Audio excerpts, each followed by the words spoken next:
Next question है, a force of 20 Newton acts on the lower block. ये जो lower block है ना, नीचे वाला, जो कि स्मूथ सरफेस पे रखा हुआ है, यहाँ पे 20 न्यूटन का फोर्स लगा दिया। इसके ऊपर क्या रखा हुआ है? 3 किलोग्राम का मास रखा हुआ, सॉरी 2 किलोग्राम का मास रखा हुआ 3 वाले के ऊपर। इन दोनों के बीच में जो फ्रिक्शन कोएफिशिएंट है दैट इज 0.5, फ्रिक्शन वाला सरफेस है 0.5 है। कह रहा है नीचे वाले पे force 20 Newton acts on the lower block, find work done by friction on the 2 kg block. Imagine करिए एक ब्लॉक है, उसके ऊपर दूसरा ब्लॉक रखा हुआ है, नीचे वाले को धक्का मार रहे हैं, ऊपर वाला भी साथ साथ आगे चलेगा, आगे जा रहा है, यानी कि उस पर फ्रिक्शन कहां लग रहा होगा? आगे।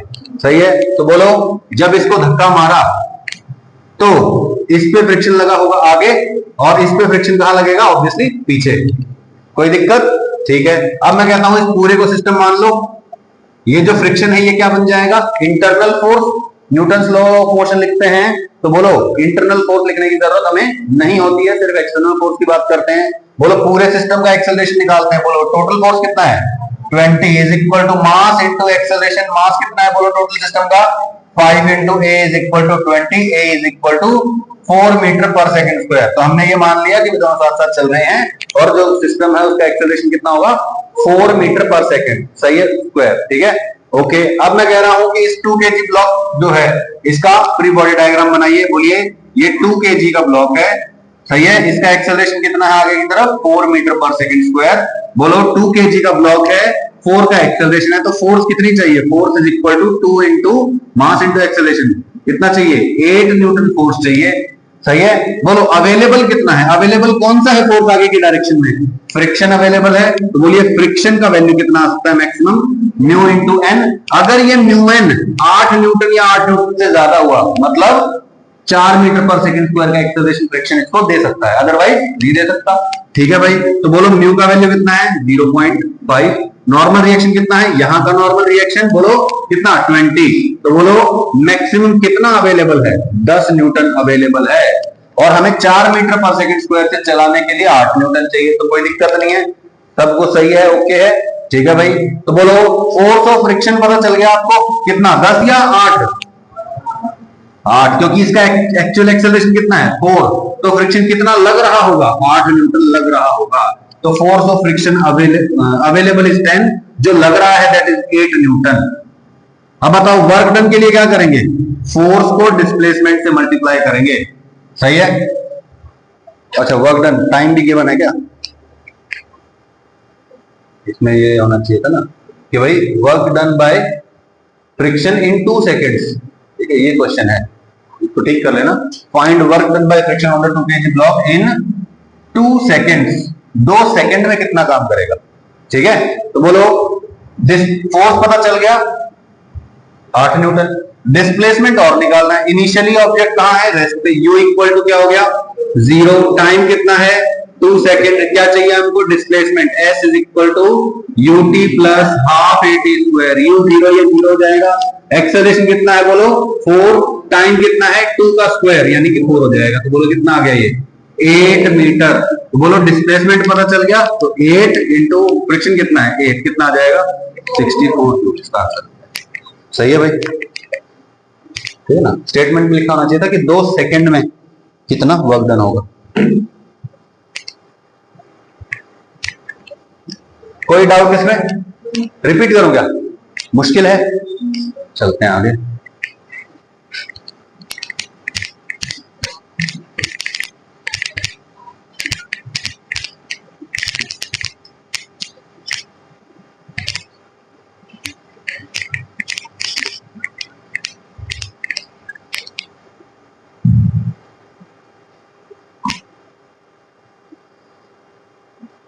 Okay, work done bye F इन 2 सेकेंड्स। तो देखो भाई इधर 30 न्यूटन का फोर्स है, 1 किलोग्राम का ब्लॉक। ये वही क्वेश्चन है जो मैंने कल ये बताया था कि ऐसे करके क्वेश्चन को मुश्किल बनाया जा सकता है ना। बोलो 30 न्यूटन का फोर्स लग रहा है, एक कंपोनेंट आगे है, एक कंपोनेंट इधर है। सही है, कर लोगे? तो बोलो इधर भी कंपोनेंट आएगा, इधर भी कंपोनेंट आएगा, ये ऑब्जेक्ट इधर भी जाएगा और इधर भी जाएगा।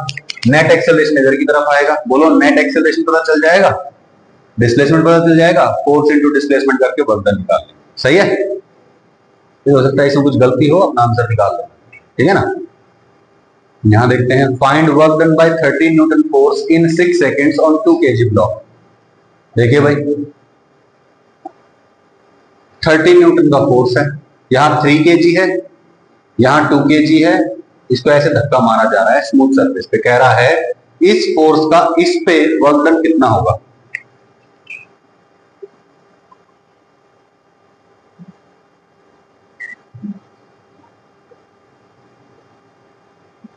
ये सॉल्व करने वाला क्वेश्चन है ही नहीं, आंसर है 0। क्यों भाई 0 क्यों है आंसर? क्योंकि जब 13 न्यूटन फोर्स लग रहा है तो क्या वो 2 kg ब्लॉक पे लग रहा है? वो तो 3 kg ब्लॉक पे लग रहा है। तो जब ये फोर्स इस पे लगा ही नहीं तो इसकी वजह से इसका वर्क डन आएगा ही। बोलो भाई, इस पे वर्क हुआ है, ऐसा नहीं है कि वर्क नहीं हुआ, लेकिन वो किसने किया है? यहाँ के नॉर्मल रिएक्शन ने वर्क किया है। इस 13 न्यूटन वाले ने यहाँ फोर्स कोई वर्क नहीं किया। समझ में आया? तो work done on second block is equal to 0। अगर आपसे ये पूछ लेता कि find the work done by normal reaction on the 2 kg block, तो आप क्या करते? वो आपको बताना है। मैं कहता हूं देखो पहले यहां का नॉर्मल रिएक्शन निकाल लेंगे, नॉर्मल रिएक्शन आ जाएगा तो डिस्प्लेसमेंट निकाल लेंगे, फोर्स इनटू डिस्प्लेसमेंट कर देंगे। तो मुझे बताओ, बोलो इस पूरे को सिस्टम मान लें एक साथ, कितना वजन है? 5 किलोग्राम। बोलो इधर से धक्का मार रहे हैं तो साथ साथ ही चलेंगे, ठीक है। और जब पूरे को सिस्टम मान लिया तो यहाँ का जो नॉर्मल रिएक्शन है दैट बिकम्स इंटरनल फोर्स, और इंटरनल फोर्स जो होती है उसको F is equal to M में लिखने की जरूरत नहीं होती है, ठीक है। ओके, तो बोलो क्या आएगा बताना? Total force, total mass, acceleration A is equal to 13/5। Acceleration पता चल गया भाई। ओके, अब सिर्फ और सिर्फ इस 2 kg वाले को सिस्टम मान लो। आगे क्या लग रहा है? इस पे नॉर्मल रिएक्शन, मास है इसका 2 kg, एक्सेलरेशन कितना है? 13/5 इज इक्वल टू A। सही है ना? बोलो force is equal to mass into acceleration. बोलो फोर्स कितना है? N is equal to mass कितना है? 2, एक्सेलरेशन कितना आ जाएगा? 26/5। नॉर्मल रिएक्शन पता चल गया। ओके, अब मुझे बताओ कि ये दोनों एक साथ चलेंगे, दोनों का डिस्प्लेसमेंट बराबर ही होगा, एक साथ चल रहे हैं। तो बोलो इनिशियल वेलोसिटी 0, एक्सेलरेशन 13/5, टाइम कितना? 6 सेकेंड, 6 सेकेंड में बताना है। बोलो S is equal to ut plus half AT square, ये 0 हो जाएगा। 1/2 A T रख दोगे, S का वैल्यू आ जाएगा। बोलो नॉर्मल रिएक्शन इधर है, डिस्प्लेसमेंट भी इधर है, तो वर्क डन आएगा पॉजिटिव, और जो वैल्यू आएगी वो क्या आएगी? 26/5 इंटू जो भी डिस्प्लेसमेंट आएगी। डन। मुश्किल है क्या? इजी है ना? कर लेना इसको, ठीक है। और क्वेश्चन सॉल्व करना, ये नहीं कि नोट्स में से देख के और सीधे सीधे छापते चले गए। क्वेश्चन लिखो और सीधा सॉल्व करो खुद से, ठीक है ना। आपको पता चलेगा आपको क्लास का कितना याद है, क्लास का रिवीजन भी हो जाएगा एक तरह से। ये देखते हो भाई, 4 न्यूटन का फोर्स, 2 किलोग्राम का block, mu is equal to 0.5। Find work done by 4 newton force on 2 kg block in 2.5 seconds. बोलो म्यू का वैल्यू कितना है? 0.5। बोलो ये ब्लॉक इसको आगे धकाने की कोशिश, ये फोर्स इसको आगे धकाने की कोशिश कर रहा है, टेंडेंसी आगे जाने की, तो फ्रिक्शन कहां लगेगा? पीछे। कितना फ्रिक्शन लगेगा पहले देख लेते हैं कि भाई ये ऑब्जेक्ट चलने लायक है या नहीं, है ना। तो बोलो भाई फ्रिक्शन की मैक्सिमम वैल्यू क्या होती है? म्यू एन, है ना। म्यू एन कितना है यहाँ पे? mg। म्यू mg मत बोला करो डायरेक्टली, म्यू एन बोला करो, फिर एन का वैल्यू पुट किया करो, ठीक है ना। क्योंकि किसी क्वेश्चन में अगर एन का वैल्यू अलग हुआ फिर गड़बड़ हो जाएगी ना। तो बोलो म्यू कितना है? 0.5, मास है 2, और जी कितना है? 10। कितना आ गया भाई? 10 न्यूटन। मतलब फ्रिक्शन जो है यहाँ पे 10 न्यूटन फोर्स लगा सकता है मैक्सिमम पीछे की तरफ, और आगे की तरफ कितनी फोर्स लग रही है? 4 न्यूटन। तो बताओ फ्रिक्शन इसको आगे जाने देगा क्या? नहीं जाने देगा। आगे कब जाएगा ये ब्लॉक? जब एक्सटर्नल फोर्स 10 से ज्यादा हो, है ना। 10 से ज्यादा लगती तो ये चल पड़ता, लेकिन 10 न्यूटन तक ये फ्रिक्शन इसको रोक के रखेगा। तो बोलो डिस्प्लेसमेंट कितना होने वाला है यहाँ? 0। That means the work done is 0। सही है भाई, work done is equal to 0 आ गया, ठीक है। Okay,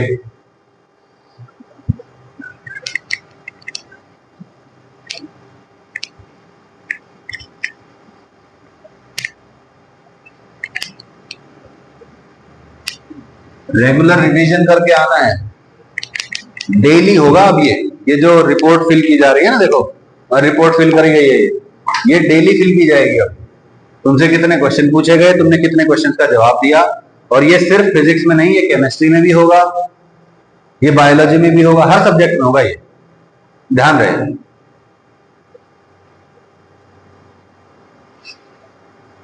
smooth surface 7 kg block, 6 kg block आगे खींचा जा रहा है 13 न्यूटन से, 13 न्यूटन से आगे खींच रहे हैं इसको। कह रहा है find work done by tension force on 6 kg block and 7 kg block in 2 seconds. सही है, तो बोलो भाई, यहां पे इस पूरे सिस्टम को ये 13 न्यूटन फोर्स आगे खींच के लेके जा रही है। बहुत बढ़िया, ओके, वेरी नाइस, आगे खींच के लेके जा रही है। दोनों का कुछ एक्सेलरेशन होगा भाई, खींचा जा रहा है तो बोलो ये रस्सी क्या रहेगी, ऐसे टाइट रहेगी, ये तो कॉमन सेंस है। यानी कि इस 6 kg वाले ब्लॉक को कौन खींच रहा है आगे की तरफ, टेंशन। भाई 13 न्यूटन तो इसको ऐसे पकड़ के खींचा जा रहा है ना, इसको ऐसे पकड़ के खींच रहा हूं मैं। 6 kg को तो मैंने हाथ ही नहीं लगाया, 6 kg को कौन खींच रहा है आगे की तरफ, टेंशन। आपको बताना है टेंशन ने कितना वर्क किया है 6 kg वाले पे 2 सेकंड में, U = 0 है। तो ध्यान से देखो, सबसे पहले क्या करेंगे, पूरे के पूरे सिस्टम को एक ही मान लेंगे, ये पूरा एक ही सिस्टम हो गया। अब बताओ, ये जो टेंशन है ये क्या हो जाएगी, इंटरनल फोर्स। इंटरनल फोर्स को क्या करना है, इग्नोर कर दिया भैया, ठीक है। टोटल फोर्स बताइए, is equal to mass into acceleration.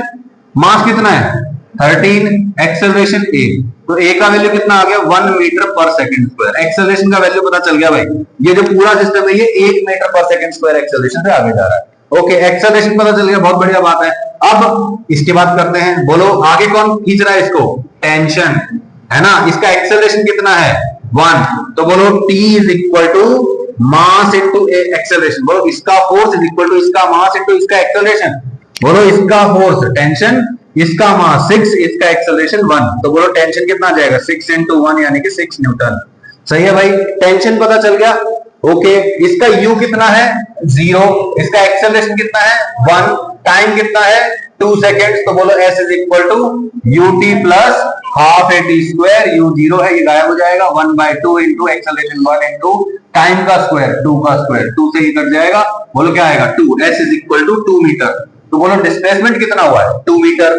इस ऑब्जेक्ट पे लगने वाला फोर्स 6 न्यूटन, इस ऑब्जेक्ट का डिस्प्लेसमेंट 2 मीटर, तो बोलो फोर्स इंटू डिस्प्लेसमेंट कर देंगे, 12 न्यूटन इसके ऊपर आने वाला फोर्स। सही है, ओके, ये तो हो गया work done by tension on 6 kg block. अब 7 kg ब्लॉक पे भी निकाल लो। बोलो इस रस्सी में टेंशन कितना 6 न्यूटन। भाई इसको आगे 6 न्यूटन से खींच रहा है, इसको पीछे 6 न्यूटन से खींच रहा है, तो बोलो यहां पे क्या आ जाएगा 6 न्यूटन। बोलो इसका डिस्प्लेसमेंट 2 मीटर आया, इसका एक्सेलरेशन सेम, टाइम सेम, सब कुछ सेम, तो बोलो इसका डिस्प्लेसमेंट भी कितना आएगा 2 मीटर। बोलो इधर क्या लग रहा है, इधर क्या हो रहा है डिस्प्लेसमेंट, हाँ डिस्प्लेसमेंट 2 मीटर। बोलो फोर्स और डिस्प्लेसमेंट, टेंशन और डिस्प्लेसमेंट ऑपोजिट डायरेक्शन, तो वर्क डन इज पॉजिटिव या नेगेटिव, नेगेटिव कितना आएगा -12 जूल। सही है, तो 6 किलोग्राम वाले पे प्लस का 12 न्यूटन और 7 किलो वाले पे -12 Newton. Total work done by the tension on the system 0। सही है, 6 किलो वाले पे पॉजिटिव और 7 किलो वाले पे इक्वल मैग्नीट्यूड ऑपोजिट डायरेक्शन, यानी कि net work done is equal to 0। तो अब ये स्टैंडर्ड बात याद रख लो कि work done by internal force, internal force कौन सी force, conservative force. Conservative force क्या होता है वो आगे आ जाएगा, ठीक है। Work done by internal conservative force on complete system is 0। क्या कह रहा हूं मैं, work done by tension and static friction, जैसे टेंशन है ऐसे ही स्टैटिक फ्रिक्शन होता है। टेंशन और स्टैटिक फ्रिक्शन पूरे सिस्टम पे वर्क 0 करते हैं। बस याद हो गया, वही हो गया। अब जैसे ही हमने ये देखा कि भाई 6 किलो वाले पे 12 किया है, तो 7 किलो वाले पे -12 किया होगा, ये हम ऑटोमेटिकली भी बोलते हैं। सही है, बात ध्यान रहेगी है, ठीक है भाई, सही है।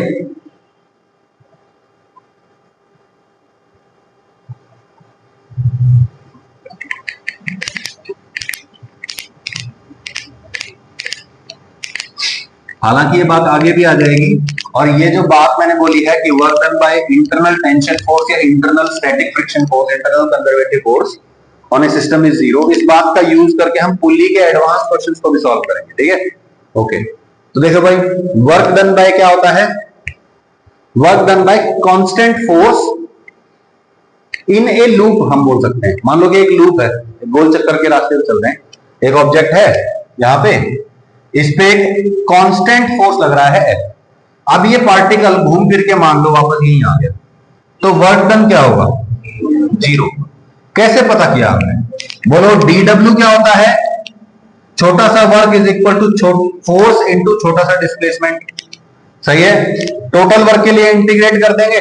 बोलो फोर्स क्या है? कांस्टेंट। फोर्स को सीधा बाहर निकाल, फोर्स आ गया बाहर, क्या बचेगा? Integration of ds। छोटी डिस्प्लेसमेंट को जोड़ दो, क्या बन जाएगी? बड़ी डिस्प्लेसमेंट बन जाएगी। सही है, तो बोलो यहां पे सीधा सीधा क्या रख सकते हैं हम? डिस्प्लेसमेंट रख सकते हैं, है ना। और डिस्प्लेसमेंट क्या होती है? Final position minus initial position, final position minus initial position. सही है, तो बोलो work done is equal to, ऐसे करके निकाल सकते हो। अगर ये ऐसे गोल चक्कर में चल गया, है ना, जहां स्टार्ट किया था वहीं पे आके ये रुक गया वापस फाइनल, तो बोलो पूरे चक्कर का वर्क डन क्या हो जाएगा? जीरो हो जाएगा। ऐसा नो, बिल्कुल सिंपल है, कोई दिक्कत इसमें? ठीक है, तो work done by constant force क्या होगा? बोलो W is equal to integral dW is equal to integral F dot ds। Force constant बाहर निकालो, ds का integration, displacement final position minus initial position. अगर स्पेशल केस, अगर इनिशियल पोजीशन और final position same है तो work done will be zero. लेकिन ये बात ध्यान रखनी है कि फोर्स कांस्टेंट है तभी ऐसा होगा। अगर फोर्स कांस्टेंट नहीं है, फोर्स वेरिएबल है, तो जरूरी नहीं कि ऐसा हो सकता है, ऐसा हो सकता है ऐसा। सही है, फोर्स कांस्टेंट है तो ये ट्रू है, अदरवाइज ये ट्रू नहीं है, ऐसा मान लीजिए। ठीक है, अब ये क्वेश्चन देखो, खेल है, समझना पड़ेगा आपको। कांस्टेंट फोर्स का मतलब पता है ना, जिसका क्या हो? Magnitude constant. और क्या कांस्टेंट होना चाहिए? उसकी डायरेक्शन भी कांस्टेंट होनी चाहिए। फोर्स कांस्टेंट कब बोला जाएगा? जब उसका मैग्नीट्यूड और डायरेक्शन दोनों कांस्टेंट हो, सेम रहे, लगातार बदले ना। एक constant conservative force, constant force को ही कंजर्वेटिव फोर्स बोलते हैं, ऐसा ही बोलो। कंजर्वेटिव फोर्स अभी आगे आएगा, इसलिए बस पहले लिखवा दिया है, ताकि जब आप रिवाइज करेंगे तो आपको पहले से पता हो कि स्टार्टिंग में कौन सी कंजर्वेटिव फोर्स की बात चल रही थी, कौन सी नॉन कंजर्वेटिव की बात चल रही थी। ठीक है, तो बोलो कांस्टेंट कंजर्वेटिव फोर्स, यानी कि कांस्टेंट फोर्स है, acts on an object moving in A circular path. कहां चल रहा है? सर्कुलर पाथ पे चल रहा है। What is the work done when the object completes the circle? Zero होगा, है ना। ओके, बहुत बढ़िया। चलो, a particle is rotated in a horizontal circular path using a string tied to the particle. Find out the work done by tension while the particle completes a circle. क्या कह रहा है? एक पार्टिकल है, rotate किया जा रहा है, उसको घुमाया जा रहा है हॉरिजॉन्टल सर्कुलर पाथ में, मतलब एक टेबल पे रख के एक रस्सी ऐसे बांधी सेंटर पे, और रस्सी की मदद से ऐसे ऐसे उसको घुमाया जा रहा है। ठीक है, सर्कुलर पाथ पे। ठीक है, find out work done by tension. तो जो रस्सी की टेंशन है उसने कितना वर्क किया होगा पूरे चक्कर कटवाने में? सोच के बोलना है। मैं आपको फिर से बना देता हूं ये फिगर। ये सर्कुलर पाथ है, हॉरिजॉन्टल है, ये यहां ऐसे करके एक रस्सी बांधी हुई है, टेंशन लग रहा है इधर, और पार्टिकल घूम के इधर वापस आ गया। तो आप क्या सोच रहे हैं कि डिस्प्लेसमेंट जीरो है, इसीलिए वर्क डन भी जीरो है। Tension is perpendicular to the particle's displacement. तुम ये कह रहे हो, अच्छा ठीक है। मैं कहता हूं चलो पूरे चक्कर के लिए वर्क डन जीरो मान लिया। पार्टिकल आधा चक्कर जब काटता है, जब यहां से यहां आता है, रेडियस गिवन है r, तो पार्टिकल जब यहां से यहां आता है, अब बताओ what is the work done?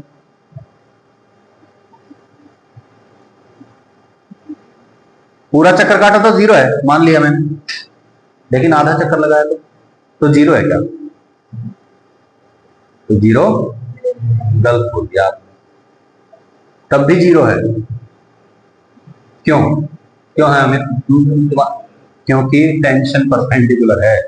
बोलो भाई, मैं कहता हूं dw इज इक्वल टू क्या होता है?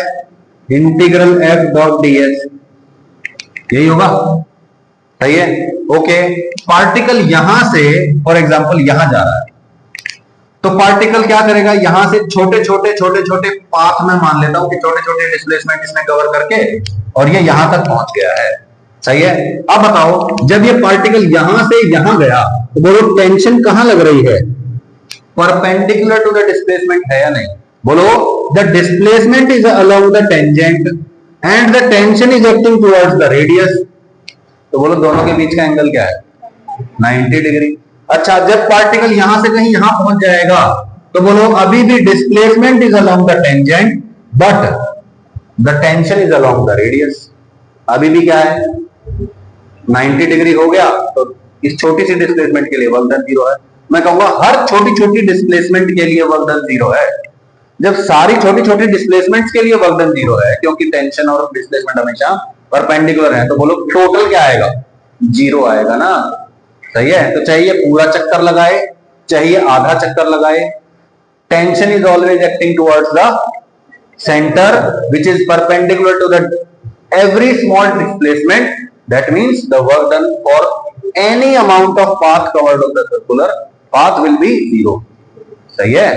यहां पे force is not constant, ये आपको समझना है। बोलो यहां पे था जब पार्टिकल तो फोर्स इधर लग रही थी, यहां पार्टिकल है तो फोर्स इधर लग रही है, यहां है तो इधर लग रही है, यहां है तो इधर लग रही है, बोलो डायरेक्शन चेंज हो रही है ना, that means it is not a constant force, तो force into displacement सीधा सीधा नहीं लगेगा, सही है, याद रहेगी ये बात, ठीक है।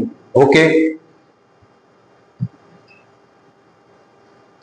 ठीक है। To complete one complete circle में कितना वर्क डन होगा, बोलो टेंशन का 0, और work done by tension when the particle completes half circle में कितना होगा, उसमें भी 0 होगा, क्वार्टर सर्कल में भी 0 होगा, 5 सर्कल में भी 0 होगा, सही है। अच्छा, अब पिछले क्वेश्चन पे चलते हैं, ये देखो यही क्वेश्चन है कांस्टेंट फोर्स वाला, ये कांस्टेंट फोर्स लग रही है, ठीक है, पार्टिकल है यहां पे, कांस्टेंट फोर्स लग रही है, पार्टिकल ऐसे सर्कुलर पाथ पे चल रहा है ऐसे, बोलो यहां से शुरू होके वापस यहीं आ गया तो वर्क डन 0 है ना, क्योंकि फोर्स कांस्टेंट है, तो बोलो dw is equal to integral F ds, तो बोलो फोर्स बाहर आ जाएगी, ds का इंटीग्रेशन होगा विच इज डिस्प्लेसमेंट यानी कि xf minus xi, final position minus initial position, final position और इनिशियल पोजीशन क्या है, सेम, तो ये क्या हो जाएगा 0 हो जाएगा, यस और नो। लेकिन अब मैं कह रहा हूं इस केस में आधा चक्कर लगाया है, आधा चक्कर यानी कि यहां से पार्टिकल घूम के कहां चला गया, यहां चला गया, सही है। तो बोलो पार्टिकल यहां से यहां चला जाएगा तो क्या होगा, वर्क डन 0 होगा क्या, वर्क डन 0 नहीं होगा यहाँ पे। बोलो भाई फोर्स लगी इधर है ना, पार्टिकल यहां से घूम के यहां चला गया, मेथड यही रहेगा, बोलो dw f ds integration force constant बाहर, ds का integration final position minus initial position, मतलब डिस्प्लेसमेंट है ये, डिस्प्लेसमेंट क्या होता है, इनिशियल पोजीशन से लेके फाइनल पोजीशन का शॉर्टेस्ट पाथ, और ये क्या है डायमीटर के along, and this is 2r, सही है। तो डिस्प्लेसमेंट कितनी है इस केस में 2r, तो बोलो क्या करेंगे f इंटू डिस्प्लेसमेंट 2r कर देंगे, समझ में नहीं आया, क्लियर हो गई बात, ओके। अब एक और नया क्वेश्चन, क्या भाई कि पार्टिकल ने ना कांस्टेंट फोर्स लग रही है उसके ऊपर, पार्टिकल ने एक क्वार्टर सर्कल कंप्लीट किया है, पार्टिकल यहां से ना यहां चला, अब आपको बताना है कि वर्क डन क्या, सोचिए बताइए, आपको दे रहा हूं थोड़ा सा सोचो, अलग अलग आंसर्स बता सकते हैं आप, आपके हिसाब से जो आंसर आएगा वो आप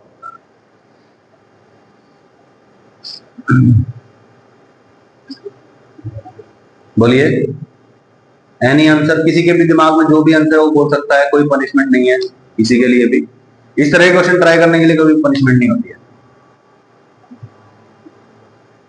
बोलिए।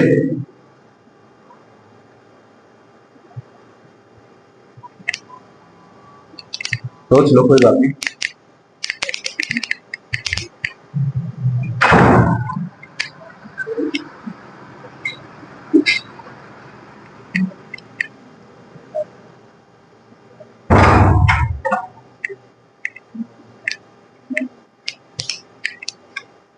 Any answer by anyone? √2r into F. ये बहुत अच्छा सोचा है। देखो भाई, ये है ना डिस्प्लेसमेंट, है ना? बोलो क्वार्टर सर्कल है मतलब ये 90 डिग्री होगा, है ना? बोलो ये रेडियस है, ये भी रेडियस है, ये r और ये √2r हो जाएगा पाइथागोरस थ्योरम से। What is the displacement? √2r। सही है। एंड फोर्स कितना था? F। तो बोलो फोर्स इंटू डिस्प्लेसमेंट करके क्या आ जाएगा? √2r। और फिर आंसर क्या हो जाएगा? गलत। क्यों हो जाएगा? आपने एक बहुत ही छोटी मिस्टेक कर दी है। क्या मिस्टेक की है कि यहां पे जब F बाहर निकल जाता, फोर्स कांस्टेंट है, बाहर निकल जाएगा, फोर्स निकल गया बाहर, और इधर बच गया सर इंटीग्रेशन ds, और इसको सीधा सीधा डिस्प्लेसमेंट लिख देंगे। गलत तो नहीं है कुछ?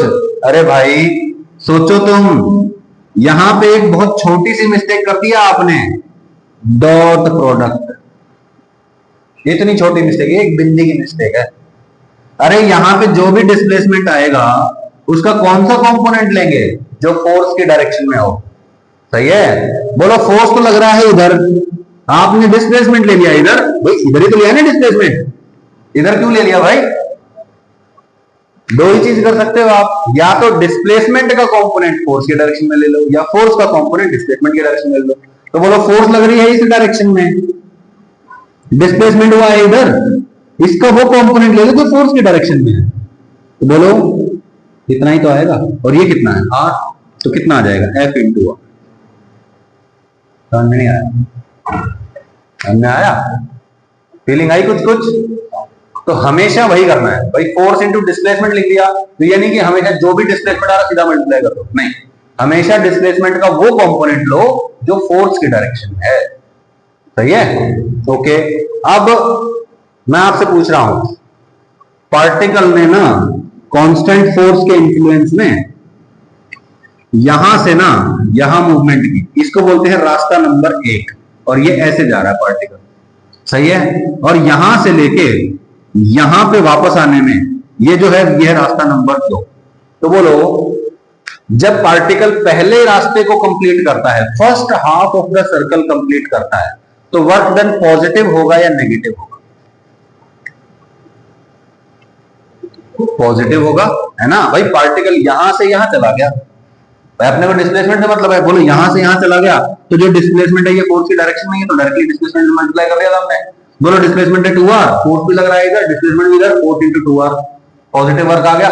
लेकिन जब यहां से यहां आता है तो बोलो फोर्स तो लग रहा है इधर, कांस्टेंट फोर्स है ना, लेकिन पार्टिकल आ गया इधर, फोर्स से ऑपोजिट डायरेक्शन में डिस्प्लेसमेंट हो गया, यानी कि सही है।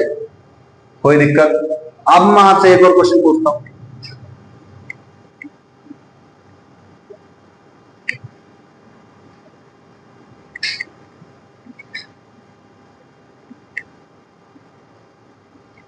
बोलो work done on the path A B C D A, मतलब ए से चला, बी गया, सी गया, डी गया और वापस ए पे आ गया, तो इसमें वर्क डन क्या होगा? 0 होगा। अरे वाह, बहुत बढ़िया, क्या बात है, समझदार बच्चे हैं। Work done from A B और सी, ए बी सी, हाँ, F इंटू, सही है, डब्ल्यू ए बी क्या होगा? W A B C D क्या होगा?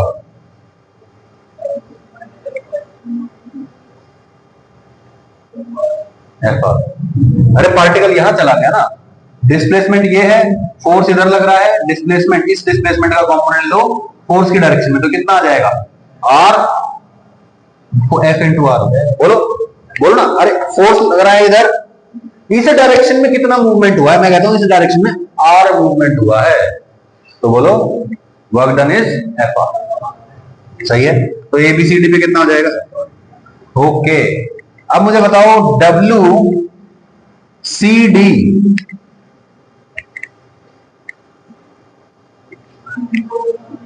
माइनस एफ आर, है ना, क्योंकि यहां पे जब पार्टिकल है तो फोर्स तो इधर ही लग रहा है और पार्टिकल यहां से यहां आ गया, तो बोलो कितना हो गया, फोर्स से ऑपोजिट डायरेक्शन में आर डिस्प्लेसमेंट हो गया। सही है। ओके सर, सिर्फ यही वाला क्यों देख रहे हैं, ये क्यों देख रहे हैं, अरे ये वाला डिस्प्लेसमेंट फोर्स के परपेंडिकुलर है भाई, तो देखेंगे क्यों। सही है ना, तो बोलो कितना हुआ, माइनस एफ आर। अब एक लास्ट क्वेश्चन, पक्का last, W B D, B C D,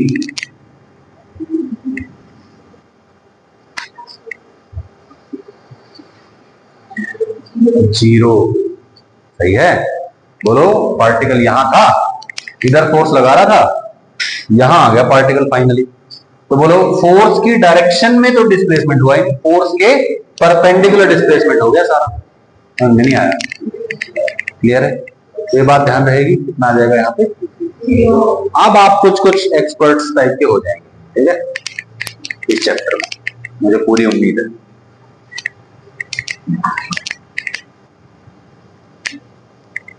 एक ही क्वेश्चन है मेरे ख्याल से, वो अगला ही क्वेश्चन होगा इसका। वो व्हाट टाइम इज इट, क्या टाइम, 9:59 पक्का, 49, ओ मेरे को लगा 59, आज भी मैंने 59 का ही पूछ लिया।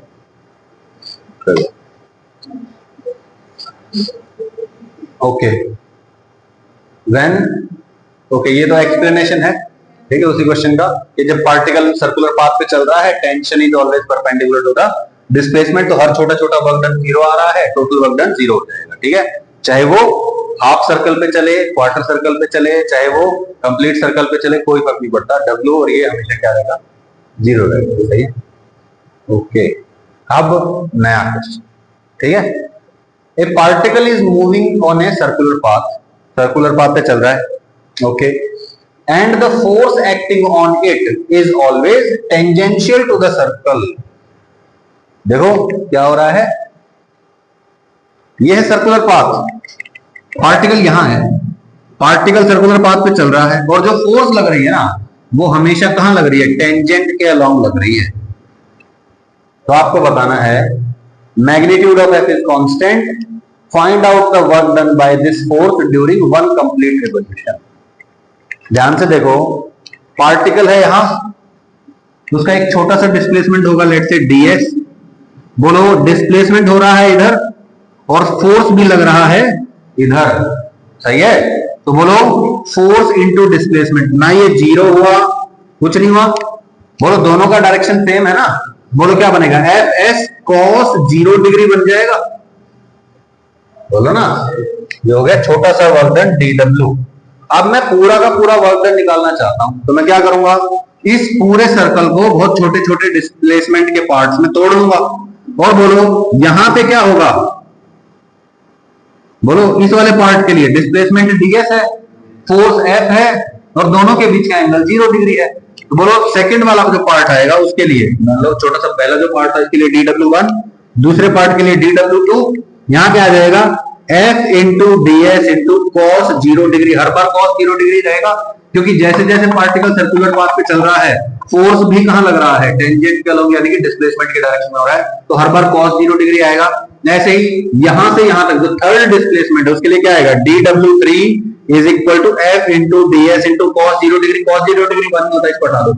सही है, तो बोलो जब मैं इन सबको जोड़ के टोटल वर्क डन निकालूंगा, w इज इक्वल टू इन सबका सम, तो यहां क्या आएगा, बोलो f ds1, पहले डिस्प्लेसमेंट ds1 बोल दो, दूसरी ds2, ds3 या ds मान लो, तो बोलो क्या आएगा, f ds plus f ds plus f ds plus f ds, ऐसे आएगा।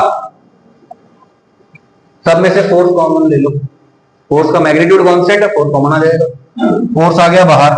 बोलो पहला डिस्प्लेसमेंट प्लस दूसरा डिस्प्लेसमेंट प्लस तीसरा प्लस चौथा प्लस पांचवा, सारे मिला के क्या आ जाएंगे, बोलो टोटल पाथ लेंथ आ जाएगी, है ना, तो टोटल पाथ लेंथ है कितनी, तो ये वर्क डन। सही है, हम टोटल पाथ लेंथ भी देखते हैं स्पेशल केस में, कौन से वाले केस में, जिसमें फोर्स हमेशा ही डिस्प्लेसमेंट की डायरेक्शन में है। जब फोर्स ऑटोमेटिकली अपनी डायरेक्शन चेंज करते करते करते करते हमेशा ही डिस्प्लेसमेंट की डायरेक्शन में है, तो वर्क डन क्या आएगा उस केस में, फोर्स इनटू डिस्टेंस आ जाएगा, ना कि डिस्प्लेसमेंट, है ना। बोलो टोटल डिस्टेंस कितना चला है, 2 पाई आर, जीरो तो नहीं है ना, डिस्प्लेसमेंट जीरो है, और डिस्टेंस कितना है 2 पाई आर, और हमने क्या मल्टीप्लाई किया फोर्स के साथ, डिस्टेंस को, ना कि डिस्प्लेसमेंट। तो ये भी एक स्पेशल केस है कि जब फोर्स कांस्टेंट है तो सीधा डिस्प्लेसमेंट से मल्टीप्लाई करेंगे, डिस्प्लेसमेंट का भी कौन सा कंपोनेंट, फोर्स की डायरेक्शन में जो कंपोनेंट है, और अगर फोर्स का एंगल चेंज होते होते हमेशा ही डिस्प्लेसमेंट की डायरेक्शन में रहता है तो इस तरीके से एडिशन होगा, और एडिशन होगा तो बोलो क्या करेंगे, फोर्स इंटू डिस्टेंस करेंगे, ना कि डिस्प्लेसमेंट। सही है भाई, याद रहेगी ये बात, W is equal to F into 2 pi r. सही है,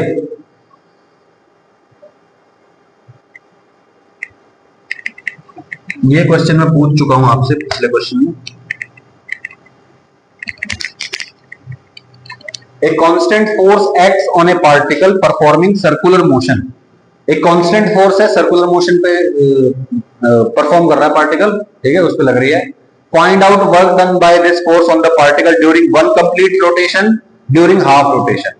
बोलो भाई पहले पार्ट में पूरा चक्कर काटेगा तो कितना आएगा, और आधे चक्कर में 2r, और बोलो पार्टिकल इधर से इधर जा रहा है फॉर एग्जांपल, है ना, ऐसे चक्कर काट रहा है, तो यहां से यहां जाने में पॉजिटिव वर्क होगा इसमें, और इस वाले पार्ट में नेगेटिव वर्क। सही है भाई,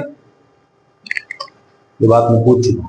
a force of magnitude 5 Newton always acts in the north direction, यानी कि कैसी फोर्स है ये, कांस्टेंट फोर्स है भाई, magnitude constant, always act in the north direction, direction fix, magnitude fix, यानी कि constant. A particle moves along an arbitrary path, एक पार्टिकल कितने चल रहा है, आर्बिट्रेरी पाथ मतलब कोई भी रैंडम पाथ, आर्बिट्रेरी मतलब जो फिक्स, मतलब जो रास्ता है वो फिक्स है, ऐसा नहीं है कि वो कहां चल रहा है, हमें नहीं पता कि वो कहां चल रहा है, आर्बिट्रेरी मतलब हमें नहीं पता कि वो क्या है, वो चल रहा है particle, and finds itself displaced by 2 kilometre in the north direction. Find out work done by this force on the particle. बोलो पार्टिकल पे फोर्स लग रही है कांस्टेंट 5 न्यूटन नॉर्थ डायरेक्शन में, और पार्टिकल कहीं पे भी चलाओ, ऐसे रैंडमली ऐसे ऐसे घूम फिर के ऐसे ऐसे जाके यहां रुक गया, यहां से शुरू हुआ था यहां चल गया, तो नॉर्थ डायरेक्शन में 2 किलोमीटर का डिस्प्लेसमेंट हो गया, तो वर्क डन बताना है। फोर्स इंटू डिस्प्लेसमेंट, फोर्स है 5 और डिस्प्लेसमेंट है 2 किलोमीटर, यानी कि 2000 मीटर, तो 2000 मीटर गुना 5 कर देंगे, 10,000 जूल आ जाएगा। सही है ना, आर्बिट्रेरी पाथ है मतलब कहीं पे भी रैंडमली ऐसे ऐसे घूम के कहीं जा रहा है। सही है, तो हमको क्या देखना है उसके, इसमें कांस्टेंट फोर्स है तो सिर्फ डिस्प्लेसमेंट देखना है in the direction of force. नहीं आई बात समझ में आई ललित, ललित तो नहीं आया, संदेश, मनदीप, आरती, भाविका, गर्ल्स समझ में आ गया पक्का सबको, कि ऐसे बैठोगे तो नींद आ जाएगी, मूवी नहीं देखने आएगा क्या, है ना। ये ऑनलाइन बैचेस इसीलिए तो खराब होते हैं, ऑनलाइन बैच जो होते हैं उसमें लाखों की संख्या में स्टूडेंट हैं, 40,000 बच्चे पढ़ रहे हैं किसी बैच में, 20,000 बच्चे पढ़ रहे हैं, 10,000 बच्चे पढ़ रहे हैं, रिजल्ट कितनों का आता है उस 10,000 में से, 2, 3, 4, 5 बस, 10,000 में से 5 बस।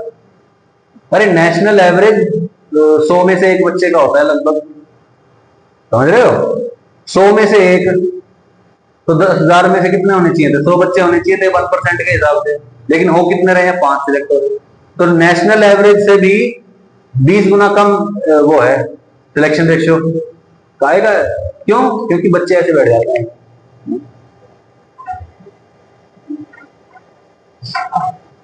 नींद आ रही है, सो जाते हैं ना, इसीलिए तो ऑनलाइन बैचेस की हालत खराब है, रिजल्ट आ ही नहीं रहे। मैं तुमको एग्जांपल देता हूं, अनअकैडमी है, नाम सुना है सब लोगों ने, ऑनलाइन प्लेटफॉर्म में ये है, करोड़ों की फंडिंग है, ऐसा है।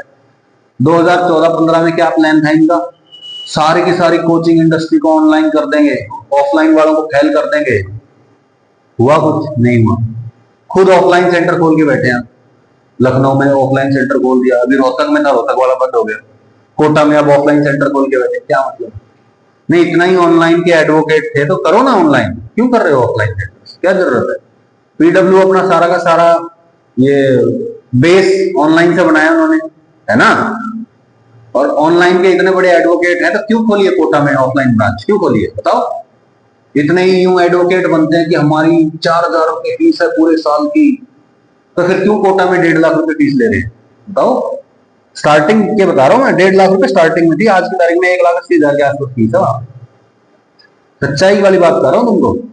अगर इतना ही बढ़िया ऑनलाइन होता सभी कर लेते फिर तो, है ना।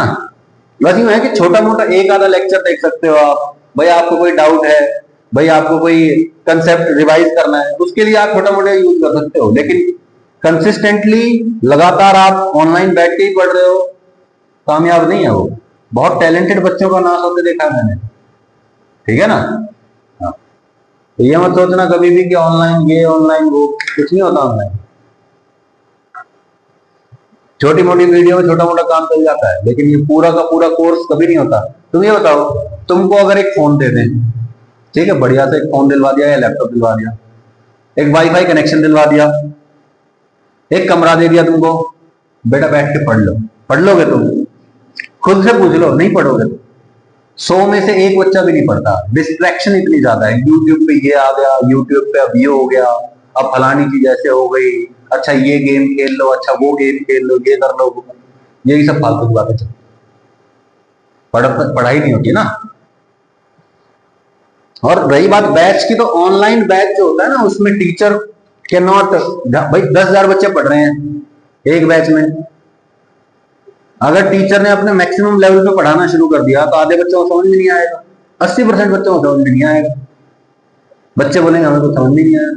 टीचर पढ़ा ही नहीं सकता भाई ऑनलाइन बैच में अपनी मैक्सिमम कैपेसिटी तक, ठीक है। मैं तुमको एग्जांपल देता हूं, जैसे इधर ये अपने क्या छोड़ो, a force depends on the position of the particle and force is equal to 3x square plus 2x plus 1, where x is the point of application of force. A particle moves from x equal to -3 to x equal to 1. Under the influence of this force, find out the work done by this force on the particle. ठीक है, जो force है ना वो इसके बराबर है। भाई जैसे जैसे पार्टिकल की पोजीशन चेंज कर रही है ना, वैसे वैसे फोर्स भी चेंज कर रहा है। एक्स बदलेगा, भाई पार्टिकल को इधर धक्का मारा जा रहा है, बोलो इधर जा रहा है तो x इक्वल टू 0 से x इक्वल टू 1 पे चला गया, x इक्वल टू 2 पे चला गया, 3 पे चला गया, 4 पे चला गया, x बदल गया। जैसे जैसे x बदलेगा वैसे वैसे फोर्स भी बदल जाएगा, यानी कि फोर्स की वैल्यू पता चल गई, F is equal to 3x square plus 2x plus 1। ठीक है, पार्टिकल कहां से कहां जा रहा है, -3 से x इक्वल टू 1 तक जा रहा है, पार्टिकल यहां से यहां चला गया। ठीक है, डिस्प्लेसमेंट पता चल गई आपको। ठीक है, under the influence of this force find out the work done by this force. अब आपको इंटीग्रेशन का सहारा लेना है, फोर्स पता है, बोलो बोलो इंटीग्रेशन F डॉट ds होता है। पार्टिकल कौन सी डायरेक्शन में चल रहा है, x डायरेक्शन में, क्योंकि हमें x के फंक्शन में दे रखा है, x डायरेक्शन में चल रहा होगा। y दिया होता तो हम y का सोचते, y दिया ही नहीं, मतलब x डायरेक्शन में चल रहा है। पार्टिकल यहां से यहां चला गया तो x डायरेक्शन की बात कर रहा है, तो बोलो displacement is along the x direction, तो हम यहां पे x कर देंगे। ठीक है, displacement is along the x direction, तो dx कर दिया मैंने। फोर्स का वैल्यू बताना 3x square plus into dx का इंटीग्रेशन। बोलो x की वैल्यू कहां से कहां जा रही है, -3 से 1। अब बोलो इसका इंटीग्रेशन कर सकते हो ना, बोलो 3x स्क्वायर, 3 बाहर x स्क्वायर का, x की पावर बढ़ा दो, x की पावर 3/3, 3 से 3 कटेगा, क्या बचेगा x क्यूब, प्लस बोलो 2 into x square by 2, x square बन जाएगा, प्लस x, लिमिट -3 से 1। एक बार x की जगह 1 रखो, माइनस, फिर x की जगह 3 रखो, सही आ जाएगा, जूल में आएगा। ठीक है, क्योंकि जनरली जो गिवन होता है वो ऐसा ही है। डन भाई, ठीक है ना। बोलो एक बार x की जगह क्या रख दिया 1, और एक बार x की जगह -3 रख दिया, ये आंसर आ जाएगा। सॉल्व करके 24 जूल आ जाएगा, सही है।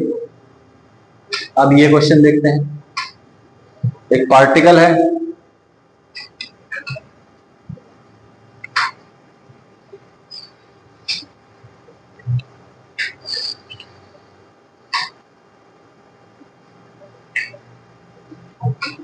एक पार्टिकल को एक वेज पे ना यहां से यहां लेके जाएगा। पार्टिकल की इनिशियल पोजीशन यहां है, पार्टिकल की फाइनल पोजीशन यहां है। एक सेकंड केस है, इसमें क्या हो रहा है, यहां पे फ्लैट रास्ता है, फ्लैट, यहां पे जो रास्ता है वो फ्लैट नहीं है, यहां पे कुछ भी रैंडम पाथ है, पता नहीं क्या है, मेरे को पता ही नहीं क्या है, अपने को मतलब भी नहीं है क्या है, क्यों, वो भी बताता हूं। बोलो पार्टिकल को कह रहा है कि यहां से यहां लेके गए केस 1, पार्टिकल को यहां से यहां लेके गए case 2, find the work done bye mg in first case and in second case. उसमें मुझे शेप ऑफ द वेज पता है, इसमें मुझे शेप ऑफ द वेज नहीं पता है, तो बोलो इसका वर्क डन कैसे निकालें? सर पता ही नहीं, पार्टिकल ऐसे ऐसे जा रहा है या कहीं और बहुत ऊपर जाके नीचे आके फिर यहां जा रहा है। भाई आपको सोचने की जरूरत ही नहीं, अपने को किससे मतलब है? डिस्प्लेसमेंट से मतलब है। mg कैसा फोर्स है? कांस्टेंट है कि वेरिएबल? कांस्टेंट फोर्स है। भाई थोड़ी सी हाइट के लिए जा रहे हैं तो ना m चेंज हो रहा है ना g चेंज हो रहा है, तो बोलो mg इज कांस्टेंट। तो हमें फोर्स जो कि कांस्टेंट है, फोर्स बाहर निकाल दो, सिर्फ किससे मतलब है? डिस्प्लेसमेंट से। बोलो इस केस में mg लग रहा है इधर, इस केस में भी mg लग रहा है इधर।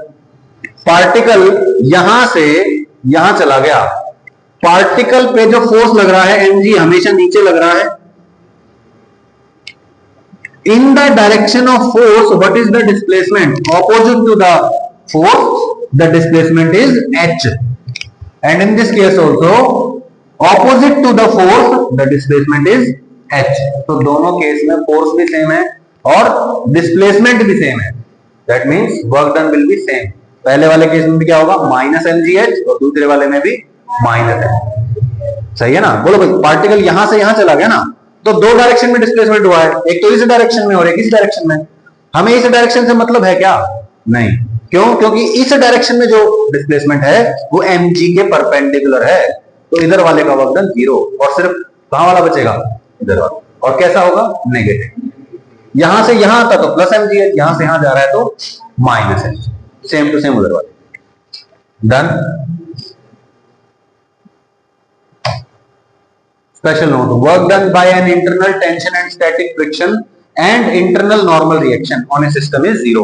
वो पहले बताई थी ना बात कि टोटल जो इंटरनल टेंशन ने वर्क किया है, टोटल जो इंटरनल स्टैटिक फ्रिक्शन ने, और टोटल जो इंटरनल नॉर्मल रिएक्शन ने वर्क किया है, दैट विल बी ऑलवेज 0। याद रहेगी ये बात? Work done by internal tension force, ये हम अगली क्लास में निपटाएं फिर।